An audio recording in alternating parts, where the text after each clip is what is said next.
ஆய்வாளர்களே, இதுவரை இல்லாமல் முதலிலே குறிப்பாக இன்று பேசக்கூடிய இந்த செய்தி நமது பாலக்காட்டிலிருந்து வந்திருக்கிறாரே மணிகண்டன் போன்ற கேரள பிரசன்னம் உலகத்தில் உயர்ந்த மதிப்பு பெற்றது என்று தனதுடைய ஆய்வர செய்திகளிலே KS கிருஷ்ணமூர்த்தி அவர்கள் சொல்லி செல்கிறார்கள். ஆனால் நல்லா கவனிச்சிங்கன்னா நல்லா இருக்கும். நீங்கள் வாழ்நாளில் பிறந்த ஜாதகத்தையே பார்த்துட்டு இருந்ததுலேருந்து பிரசன்னம் எவ்வளவு சக்தி வாய்ந்தது அப்படின்னு.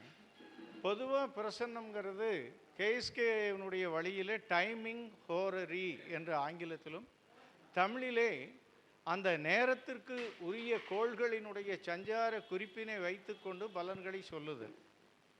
இதே போலத்தான் அந்த சமிக்கைகளை வைத்து கொண்டு இந்திய சோதிட வரலாற்றிலே, தமிழக வரலாற்றிலே சோதிடத்தினுடைய அந்த சகுனங்கள் தோன்றுவதற்கு முதல் வார்த்தையாக புல் சோதிடம் என்ற வார்த்தை பயன்படுத்தப்படுகிறது.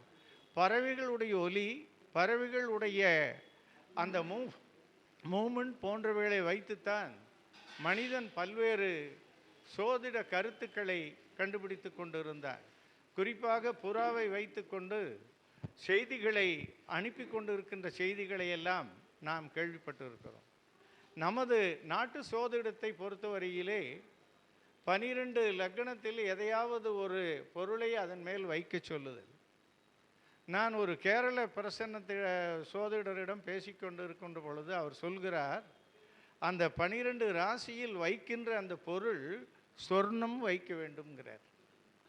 தங்க காயினை கொண்டு போய் வைக்கணும். இதெல்லாம் நாம் இந்த காலத்தில் ஏதாவது நினைக்க முடியுங்களா? சில பேர் குச்சியை வைக்கிறான். இப்படி பல்வேறு அந்த வந்திருக்கிறவருடைய காலம் ஓடிக்கொண்டு இருக்கிற லக்னத்தில் இருந்து அந்த மனிதன் நினைக்கின்ற எண்ணத்திற்கு ஏற்ப லக்னத்தை குறிப்பிடுவதற்கு ஏற்படுத்தப்பட்ட முறை. பின்னாளில் அது 108 பாதங்களுக்கு ஏற்ப 108 எண்களாக பிரிக்கப்பட்டது. அது KSK காலத்திலே 249 9 உபநட்சத்திரங்களை கொண்டு பிரிக்கப்பட்டது. ஒரு மனிதன் சாதகம் இல்லை என்றால் கவலையே படாதீர்கள். 249 டோக்கன்கள் இருக்கின்ற ஒரு பெட்டியிலிருந்து அந்த மனிதனை ஒரு எண்ணை எடுக்க சொல்லுங்கள். அந்த நேரத்திற்கு கிருஷ்ணமூர்த்தி பத்ததியினுடைய பிரசன்னத்தை போட்டுவிட்டீர்களானால் உலகத்தில் எந்த ஒரு மனிதனும் தப்பித்து வெளியே செல்ல முடியாத அளவுக்கு அந்த ஸ்டெல்லார் நட்சத்திர சித்தாந்தம் விளங்குகிறது. நான் இன்று ஒரு குறிப்பிட்ட கேள்வியை கேட்டு ஒரு எண்ணை நேற்று இரவு எடுத்த பொழுது 72 என்ற எண் வந்திருக்கிறது. அந்த எண் கடக லக்னத்தில் பூச நட்சத்திரத்தில் செவ்வாயினுடைய உபநட்சத்திரத்தில் இருக்கிறது.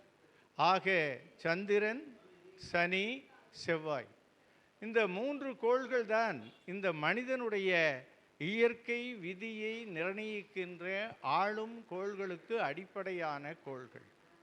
இப்பொழுது KSKனுடைய அற்புதத்தை பாருங்கள். இது எத்தனை பேர்த்துக்கு தெரிஞ்சிருக்கீங்கன்னு தெரியல.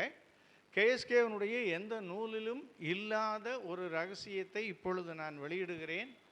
இது என்னுடைய குருநாதர் KSKயிடம் கற்றுக்கொண்ட செய்தி. இப்போ சந்திரன் கடக லக்னத்துக்கு எத்தனாம் இடம்ங்கய்யா? லக்னாதிபதி 1ஆம் இடம். டிரான்சிட்டில் கோச்சாரத்தில் இன்னைக்கு எங்கே இருக்குது அப்படின்னு பார்க்குற போது இந்த ஜாதகத்தை நான் கன்ஸ்ட்ரக்ட் பண்ணுற போது விருச்சிக ராசியில் 5வது ராசியில் 4ஆம் இடத்தில் இருக்கிறது. அப்போ அந்த 4ஆம் இடம்தான் நமக்கு முதல் இடம். 2வது இடம் 1ஆம் இடம். எப்படி? 4 என்பது சந்திரன் நிற்கின்ற இடம். 1 என்பது சந்திரன் எந்த வீட்டிற்கு உரியது என்பதை குறிக்கின்ற இடம். 2 குறியாட்டிகள் கிடைத்துவிட்டது. சந்திரன் நாம் போடுகின்ற பொழுது சனியினுடைய அனுசம் நட்சத்திரத்தில் இருக்கிறது. கடகத்திற்கு சனி எங்கே இருக்குதுங்க? டிரான்சிட்டில் கடக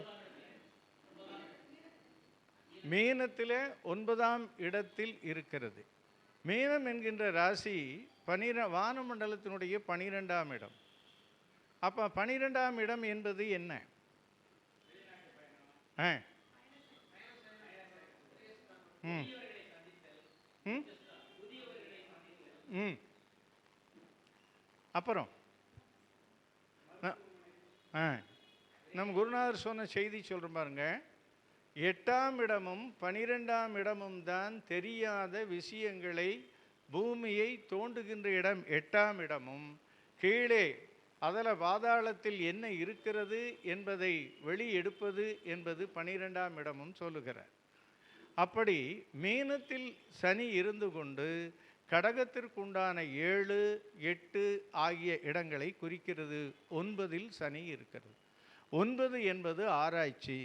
9 என்பது ஆராய்ச்சி. நாம் என்ன ஆராய்ச்சி பண்ணுறோம்? அந்த சனி எந்த வீட்டில் இருக்குது? குருவனுடைய வீட்டில். சித்தர்கள் என்ன தோண்டி சொல்லி ஓலைகள் எழுதி பூமிக்கு அடியே வச்சுட்டு போகிறாங்கிறத எடுத்து நாம் ஆய்வு செய்யக்கூடிய வேலைகளை இன்று செஞ்சிட்ருக்கிறோம்னு இந்த சனி மீனத்தில் இருந்துட்டு இன்னைக்கு கருத்தை சொல்லுது. எப்படி? 7ஐயும் 8ஐயும் சனி குறிப்பிடுது. ஆனால் கேபி முறை தெரிந்தவர்களுக்கு மட்டும் தெரியக்கூடிய ஒரு செய்தி, ராகு சனியினுடைய பிரதிநிதியாக கும்பத்தில் இருந்து கொண்டு 7ஐயும் 8ஐயும் சனியை விட ராகுவனுடைய நட்சத்திரங்கள் செய்யும். யார் செய்வா? சூரியன். இன்னைக்கு திருவாதிரையில் போகிறதுனால சூரியன் தான் 7ஐயும் 8ஐயுமே செய்வாப்பில். இதுதான் கேபி. சரி, அடுத்த செய்தி என்ன அப்படின்னு பார்த்தீங்கன்னா, சனி நட்சத்திரத்தில் சந்திரன் இருக்குது. சந்திரன் எந்த உபநட்சத்திரத்தில் இருக்குது அப்படின்னு பார்க்கிற பொழுது 9ஆம் இடத்தில் இருக்கிறது. இந்த 9ஆம் இடம் தொடர்பான கேள்வியை கேட்க அந்த மனிதன் நம்மிடம் வந்திருக்கிறான். இதுதானுங்க அடிப்படை செய்தி. சந்திரன் 1 கூடையது 4 இருக்கிறான், 7, 8 கூடையதை பண்ணுது, 9இல் இருக்குது சனியினுடைய நட்சத்திரத்தில். ஆனால் சந்திரனுடைய உபநட்சத்திரம் சனி ஆகி அந்த சனி 9இல் இருக்கிறனால 9ஆம் இடம் தொடர்பான கேள்வியை கேட்க வந்திருக்கிறார்.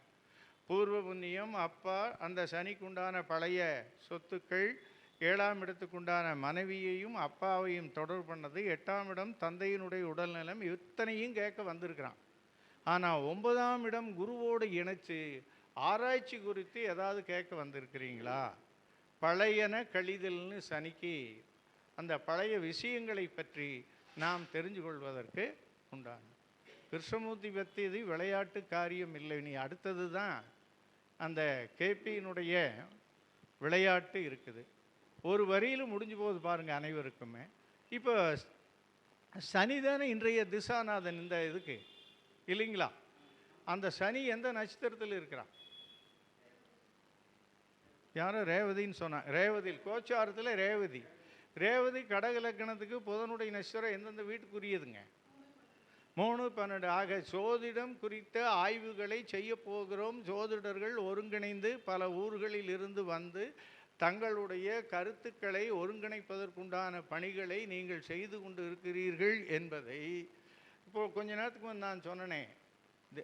கோள் நின்ற சாரநாதன் எந்த வீட்டில் இருக்கிறானோ அதையும் அந்த சாரநாதனுடைய பலன்களையும் தர இருக்கிறது. இந்த புதனை பார்த்துட்டோம்னா, புதன் இப்போது புனர்பூசத்தில் கடகத்தில் 12ஆம் இடத்தில் இருக்கிறதுனால இதுக்கு என்ன பொருள் அப்படின்னா, நிறைய பேர் ஆன்லைனில் நாம் அனுப்புகிற இந்த அனுப்பக்கூடிய இந்த மெசேஜெல்லாம் பார்த்துட்டு நிறைய பேர் எதிர்காலத்தில் இதில் வந்து பேச போகிறாங்கன்னு அர்த்தம்.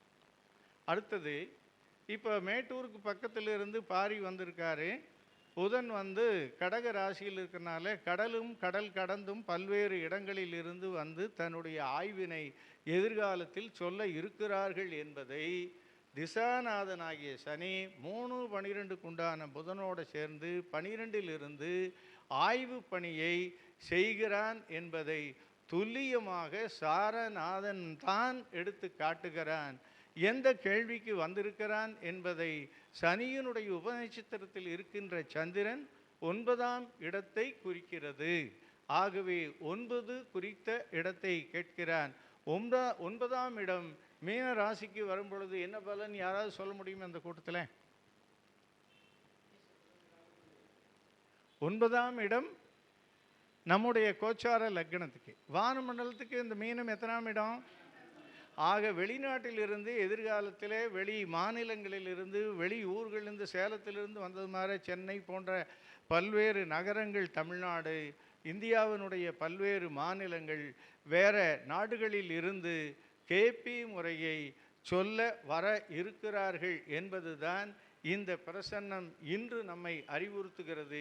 இதே செய்தியைத்தான் நாம் மாநாடு நடத்துகின்ற பொழுதும் ரேவதி நட்சத்திரம் வந்து அன்றும் இதே செய்தியை இயற்கையில் அறிவுறுத்துது என்பதை சொல்லி, நீங்கள் அனைவரும் பிரசன்னத்தில் மிகச்சிறந்த வல்லுநர்களாக கேபி முறையில் மாறிவிட்டீர்களானால், சந்திரன் நின்ற உபநட்சத்திரம் எந்த பாவகத்தில் இருக்கிறதோ அந்த பாவகமும் அந்த பாவகத்தினுடைய காரகங்களும் அந்த பாவகத்தில் நிற்கின்ற கோளினுடைய காரங்களையும் இணைத்தீர்களானால், வந்தவருடைய கேள்வியை அவர் சொல்ல வேண்டியதில்லை, நாமே சொல்லிவிடலாம். இதுதான் கிருஷ்ணமூர்த்தி பத்ததியினுடைய உயர்ந்த தத்துவம்.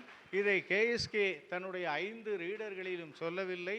இது என்னுடைய குருநாதர் MP சண்முகம் ஐயாவுடைய மூலமாக செவி வழியில் நான் கேட்டு தெரிந்து கொண்டது. இதை நான் நடத்திய 5000 மாணவர்களுக்கும் சொல்லிக்கொண்டு நடத்தி இருக்கிறேன். அவர்கள் அனைவரும் தன்னிடம் வருகின்ற பெரியோர்களுக்கு தானே கேள்வியை சொல்லி, என்னுடைய வீட்டுக்கு கதவு திறக்கிற பொழுது நான் கேள்வியை சொல்லிடுவேன். ரூலிங் பிளானட் போட்டிங்கன்னா சப்லாடு சந்திரனுடைய சப்பு எங்கே இருக்குதோ அது எந்த வீட்டில் இருக்குதோ அது குறித்து 4ஆம் இடத்துல இருந்தால் வண்டி பற்றியோ சொத்து பற்றியோ வாரம் 7னா கல்யாணமோ பார்ட்னரை கட்டி கேட்குறான். அந்த பாவகம் காரகத்தையும் இணைத்தீங்கன்னா பதில் அப்படியே வந்துடும். அவனுக்கு ஆச்சரியத்தில் மூழ்கடிக்கலாம். ஆகவே இந்த மாநாடு மேலும் மேலும் வளர வேண்டும். நீங்கள் அனைவரும் ஒத்துழைப்பு தந்து அனைவரும் மேலும் தமது கருத்துக்களை விருத்தி செய்வதோடு நண்பர்களை அழைத்து வந்து மாதாந்திர கேபி முறையை விரிவு செய்வோம். உங்கள் நட்பிலே எங்கு கேபி முறை சோதர்கள் இருந்தாலும் அவர்களை அழைத்து வாருங்கள். உலகம் போற்றுகின்ற மாநாடாக நாம் நடத்த முடியும் என்பதை சொல்லி, உங்கள் அனைவரும் வந்திருக்கின்ற அனைவருக்கும் வாழ்த்துக்களையும் வணக்கங்களையும் சொல்லி